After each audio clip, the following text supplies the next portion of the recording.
Hi, good evening, and you're back in the hangar with Xcraft. And we're here again working on our P47D Angie.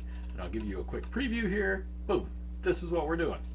So, we're gonna get cowl painted, get some nose art on, and a couple other little things here. So let's roll into that right now.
Okay, one thing I need to point out here in this first iteration with the yellow, let's call it a delta on the side, I masked that off inappropriately and it did not match up with the top of the cowl. So I had to go back and fix that. And here you can see where I've altered that so it lines up properly with the rest of the yellow up on the nose of the cowl.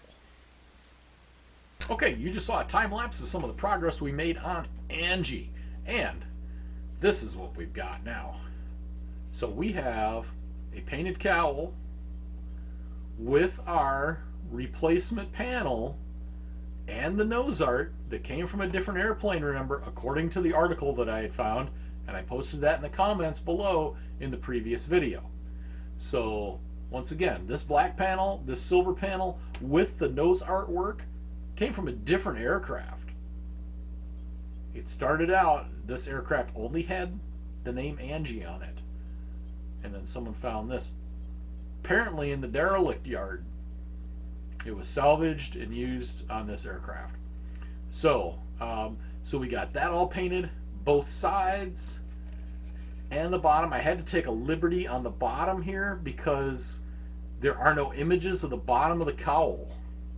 So I could see that it wraps around. You got this curvature here. I just want to point with, you got this curvature here, right here, and it comes around, and you can see about to here. And so I assumed that it came to a point. So that's what I ended up doing. And the results are really good. It actually looks really nice. And these decals, these are Barracuda decals that I had gotten, and they're laying out really nice. They're sucking down really good.